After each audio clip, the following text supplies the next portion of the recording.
We also got to hear from Senator Gillibrand, so that was a great acknowledgement as well. But for the event itself, just to go over it, it was more populated than the last year's event. They actually had to cut people off, so that was good. So if we do that again, we have to get a bigger room. The ballroom was right. I don't know if anyone could tell, but we were caught off guard by protesters. Did anyone know that? What? I didn't see any protesters. You didn't know that. I didn't see any protesters. That's why there were 4 cops there. That makes No sense. kidding. I didn't see. I didn't notice. Where? They were outside. So I guess there's a local conservative radio host. I don't know his name. Lunsford? Might be. I don't know. So we protest. He found out that we were having conversations. Yes, well, they were just protesting because they were Because the congresswoman was there. And they were wearing like anti-Hillary shirts and She stuff. really didn't even talk about They were- any right. issues. Right. She basically, which I really liked. She told us to like follow our trends. Right. Of the forest. Yeah, I loved it, but it's not like they were talking about anything really.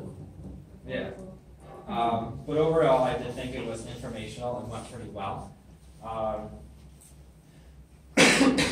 I know I personally enjoyed listening to the Congresswoman go into detail about how she got into politics, her personal story.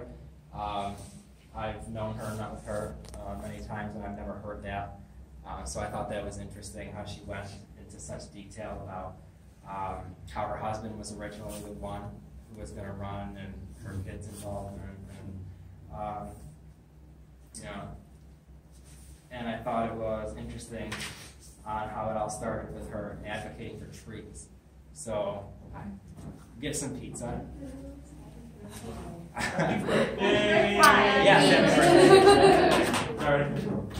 Happy birthday. Thank you. I think that it would be worthwhile to consider her advice to young people who are interested in running for something someday, because I thought that was really interesting. She was a middle-class mom from Fairport, concerned. Really, she was just basically concerned about a small bunch of trees that in her neighborhood that were going to be taken down, and that was the thing she went on. She made a small committee that was based on keeping the small amount of trees, and from that she made a small name for herself. And with that name, she ran for the local legislator, I think she said. And that was the position that originally her husband, they wanted him to run for. And she was like, no, I'm going to do that. And from there, obviously, she ran for Congress, becoming the first woman in this area to do a lot of different things, including chairing the House Committee on Rules and being the highest ranking Democrat. So I just thought that was really interesting to hear her advice, how she started with just, that small advocating for the trees. She said that you don't have to be this huge book of knowledge of all these civil issues, and you can run on just one thing, or you have that one thing that you're really passionate about, and go with that. So I thought that was interesting. I also thought that Diana's talk about how, as a woman, she became the CEO of her company. That was really interesting, because I've never heard that story before. I like it through fourth, though. Like she didn't just become the CEO. Like, it was a little, it was like, it reminded me of like a country western. Like how she arrived there with the arms. That was weird. It was cool. Because I never, company. right. It's her family company, and then it's not that, you're not going to take over your family company. Yeah. I really enjoyed hearing Yeah, she's a great speaker.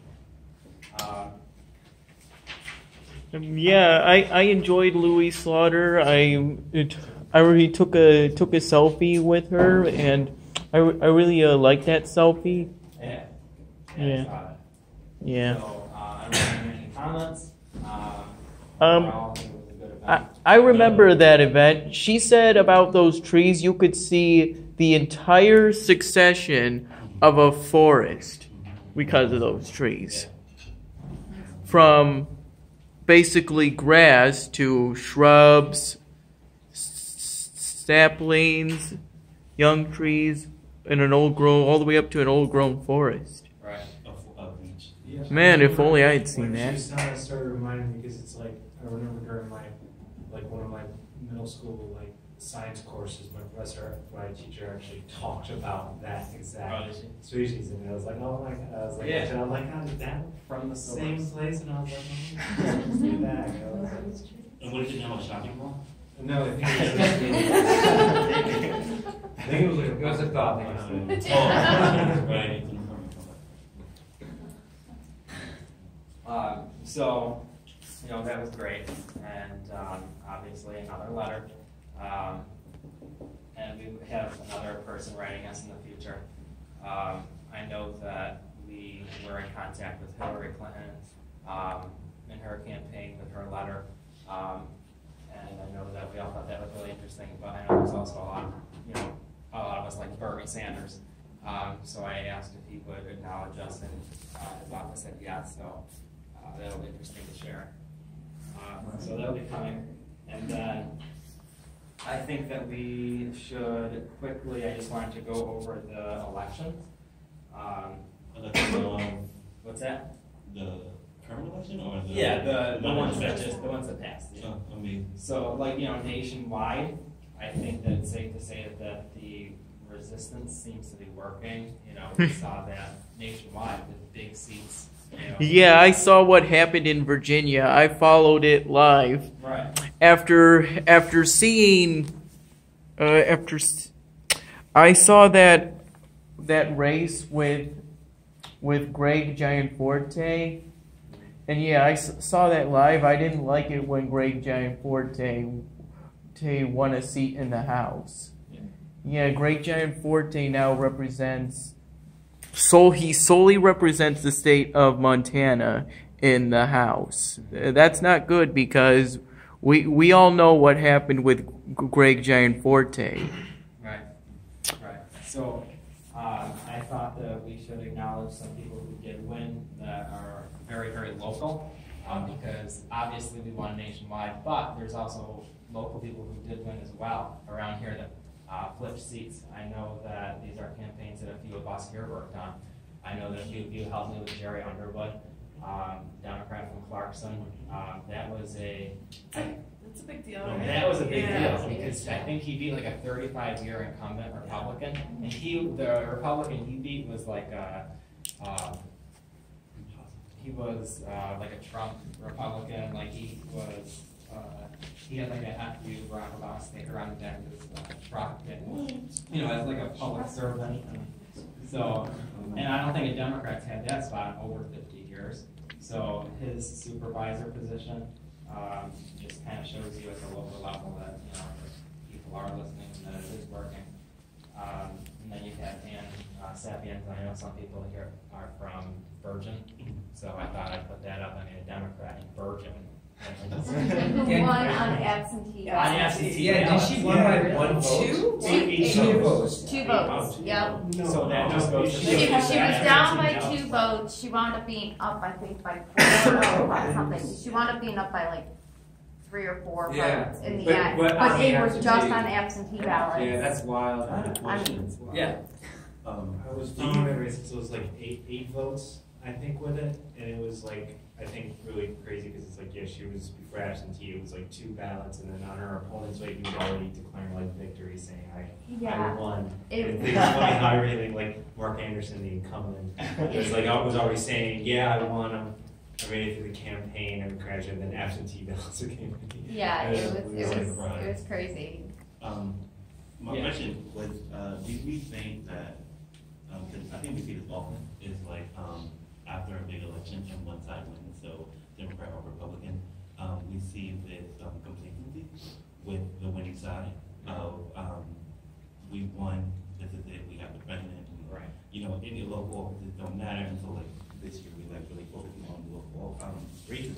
But I'm sorry, I think we see sometimes a little bit of like a relaxation from the winning side because we're like, there's no way we can lose, and then the same thing happened to Barack Obama after he won and in his midterm election, losing all of those seats, and then people expected to happen to Trump, even him to lose all well, half of his seats in the midterm election, and then of course him to run again in 2020 because he will. And we, I feel like we won on account of they got comfortable, and I think that happens a lot. So I'm like, just like an opinion based. Do you think it's because we got comfortable, or because we worked harder to get those seats? I think a lot of it has to do also with sort of like changing electorate. Like I can just sort of talk more about Bergen because I live there. And it's like before the election, a lot of new people moved into Bergen after at least my kind of graduated families kind of moved out after their kids went to college. So I think a lot of it has to do with people were moving into Bergen. I think that also helps shape like people voting. See, I think people moving in. Right. And I can say on a normal basis, you know, your midterm and your local elections do have much lower turnout because people don't, it's kind of a twisted mindset because people don't care, even though it's all the issues that directly affect them. And they just don't pay attention to garbage or snowplows or whatever the issue might be. This year, I can honestly say people rallied and they worked and they worked and they worked. And I don't think I remember ever seeing local committees working and volunteers and, you know, advocacy groups. I mean, everybody was out continuously pounding the ground just as hard as we were last year during the presidential.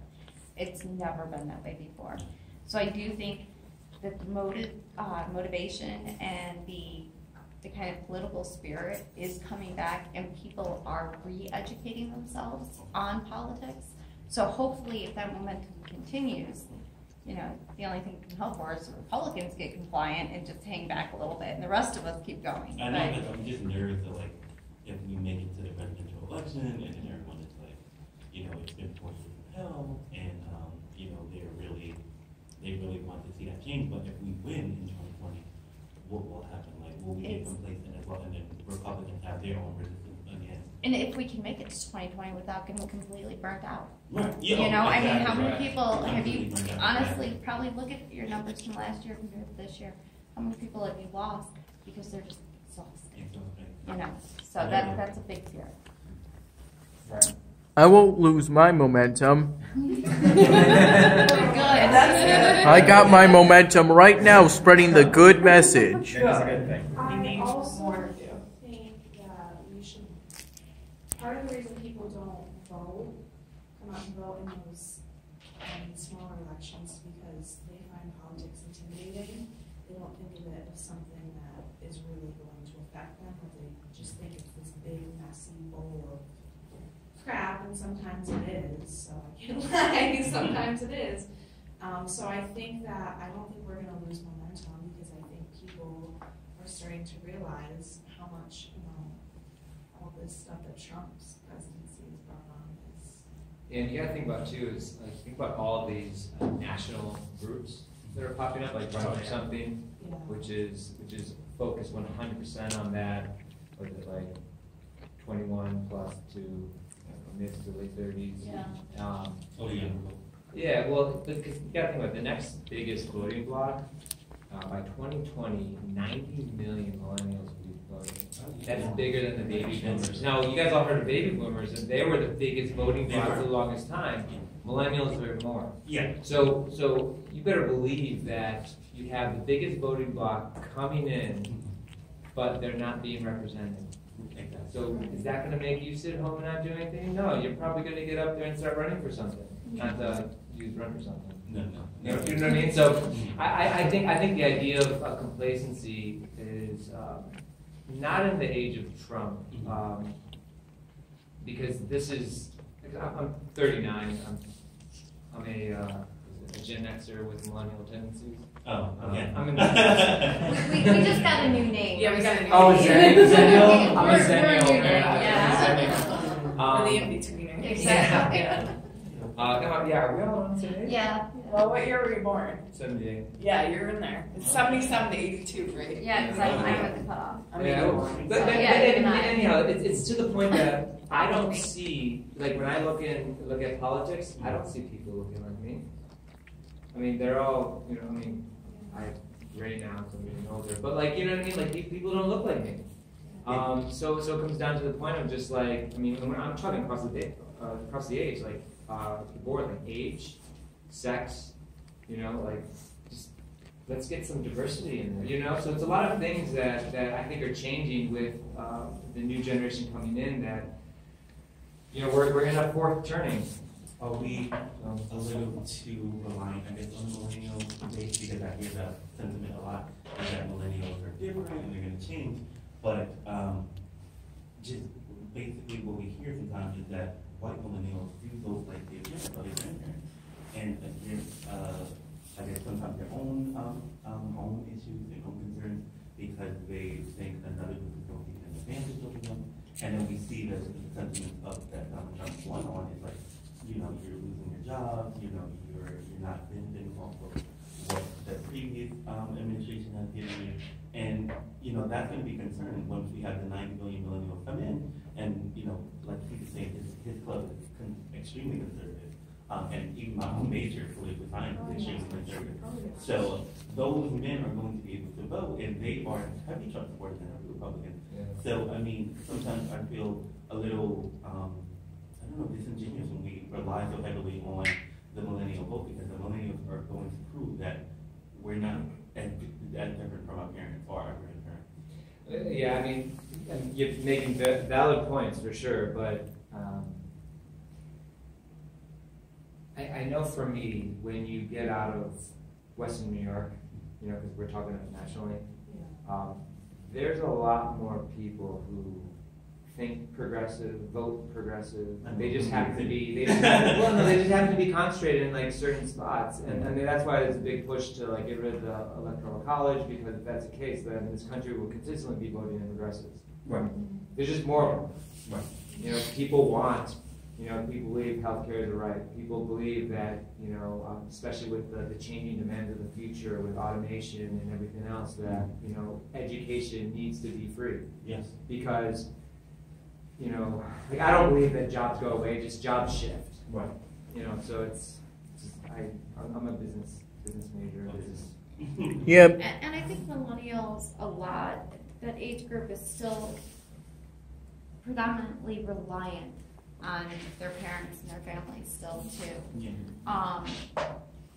The majority haven't had the opportunity. I mean, you guys are all in college, you're all free people, but you're not out there yet, you know, I mean, and I think once that takes effect, and you guys are out there buying your own homes, and you guys are out there, you know, really scrimping and saving and getting your careers up and going, I think that shift is going to be seen. Okay. And it's going to be like, oh, all right, seriously, why am I going ahead and paying, you know, $400 a month for good or decent insurance?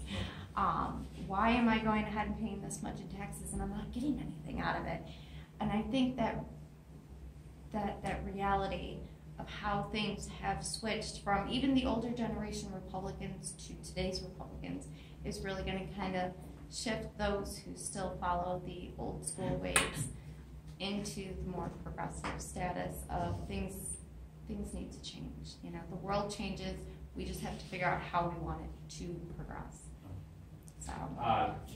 So just because I want to keep on time here, I mean, I really like discussion, so I wanted to get into some of the current issues, but I think we'll just get past this so we can get to our speakers. Maybe we can come back to it. Mark, you're so current. I mean, that was like that just happened. Dude, what do you do all day? Seriously. I prepare for these meetings like a half hour before. Wow, I you took a do a good picture job. that's actually really impressive of this on the TV this morning, and I thought that this was relatable to most of us, obviously college students. So how the new bill that passed affects students and teachers. I mean, one that stuck out to me was a mixed tuition waivers, taxes, income, which is important for graduate students. And then the one at the bottom made me kind of mad, eliminates teachers' deductions for what they spend on student school supplies, which I think was something introduced by Republican Susan Collins. but they want to get rid of that too. So we'll see what happens. But Yeah, I heard they. Yeah, I heard about. That's what I was about to say. I heard that every single Democrat voted against it, and 13 Republicans. But according to my calculations, let's see. According to my calculations, there are 435 seats in the House, and if you divide that by 2, you get 217 and a half. So you need 218 votes to have a majority. Yeah, it was like something like 227 to 205. So, Yes. but that was enough. So which it was the people we thought was going to happen.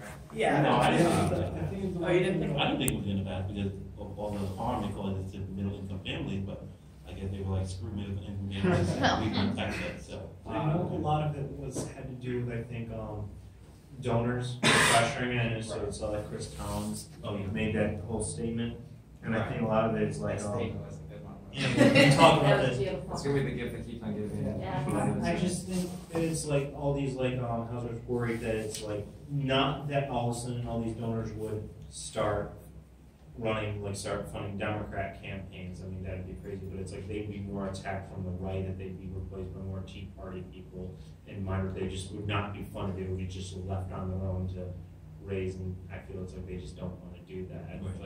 Like Chris Collins, like he's not very much a constituency guy, no town halls and things like that. So it's like his whole thing is like whatever I think or whatever my donors think. So he's like that kind of house, right?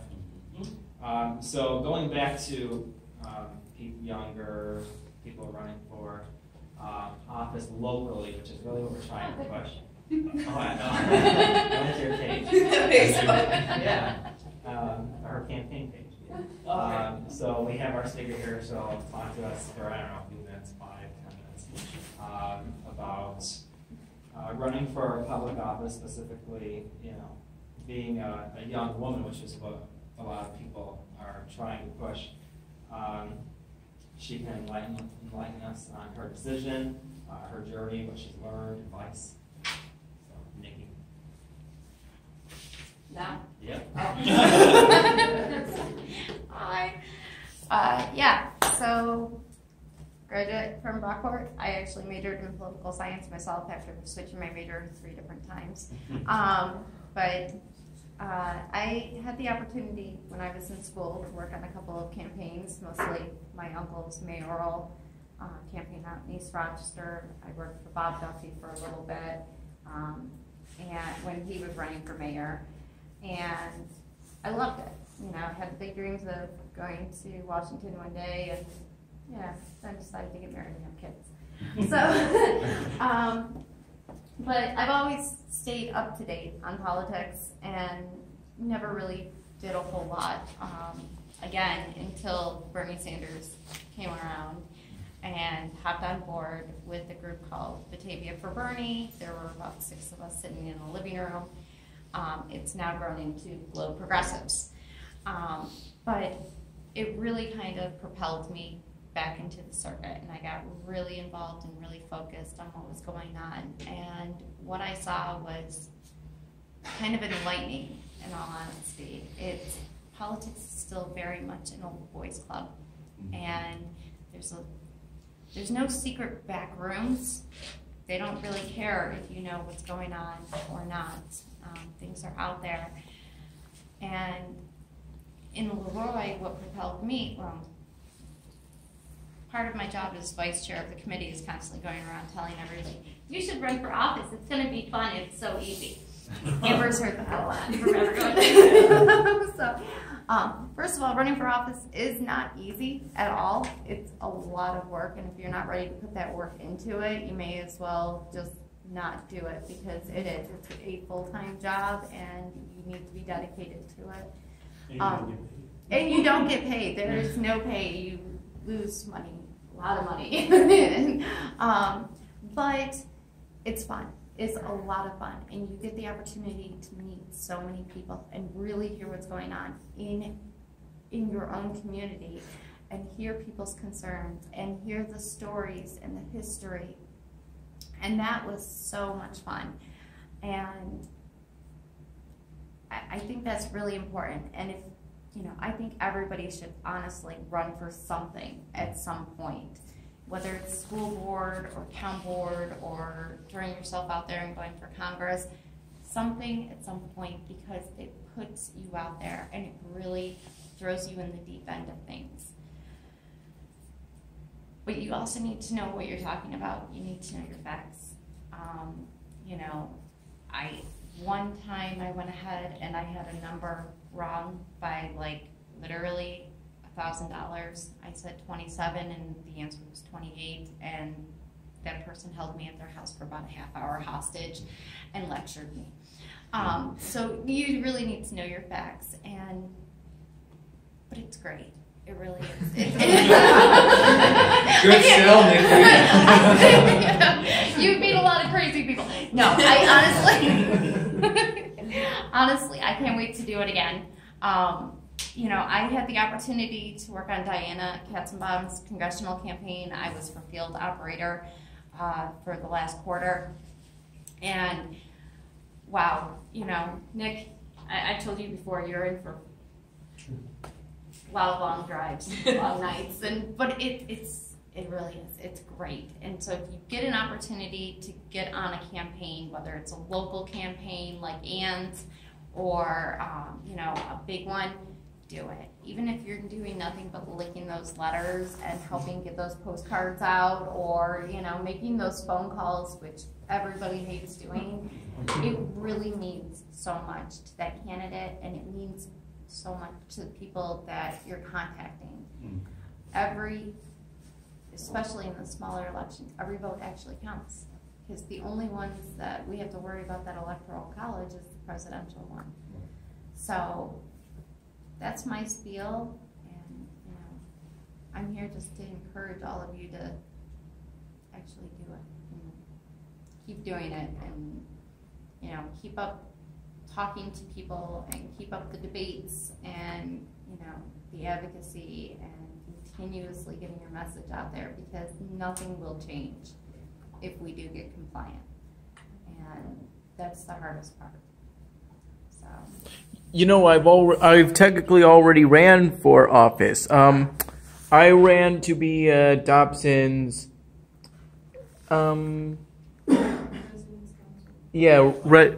RHA representative. There was this form. I filled out the information on the form. I went to my fellow residents' rooms to get them to sign my application until I had 25 signatures, and then I submitted it to the RD office. Mm-hmm. And long story short, there wasn't much competition. Nobody ran against me to be Dobson's RHA representative, and so now I'm Dobson's RHA representative. See, that's awesome. Yeah, and you put yourself out there because you didn't know whether someone was going to run against you or not. When I entered the race, I was the only Democratic candidate. 3 weeks before the election, I was giving a running mate on my line. So, yeah, I didn't win, yeah. So, but you don't know, and you put yourself out there to the public, and you have to be ready to go ahead and do that. And I forget the number exactly, but there are so many seats that go unopposed. Oh my God! Yeah, how would you remember them? Yeah, I mean, I can tell you the gentleman's seat that I was running on, he had decided not to run this year, but he has ran 4 or 5 elections unopposed. The mayor in Leroy is on his 3rd term unopposed. I mean, continuously. Pavilion had 1 person on the ballot this year. The only reason they had anyone on the ballot was because this guy realized nobody was running, and he was hanging out at town hall anyways all day. So they literally just put his name on there. He's like, I guess I'm doing it. But there are seats run unopposed all the time, and you need, look for those, because just because they're unopposed doesn't mean the person's doing a great job. You know, absolutely not. And it's a good opportunity to actually show like your town or community like something to run for. yeah. You know what I mean? Like actually have an alternative, except outside of like the 30-year incumbent, the same thing. And if you want to see a different community, like especially if nobody's running those seats, run. Yeah. Because then it's your ideas that you get to be putting forth, and then they happen. I mean, Like that's how easy it is. yeah, and honestly, you think about like small towns, like town board. Oh my God, what am I going to talk about? Gun control, DeVos and her school education policies. I ran on recycling. They went ahead and started charging a charge for people to get into our transfer station. I ran on recycling. I ran on that, and I ran on possibly bringing more business in. Do I have any idea how I was going to do that? No. But I was going to do it. help you out. I know, right? I was just going to call it I'll help you out back. with that. But, I mean, it's that simple. If you have the idea, you start doing your research, you start talking to people, and it's amazing how quickly and easy it can go. And so, Well, thank you very much. So I know that we are cutting into time, so we have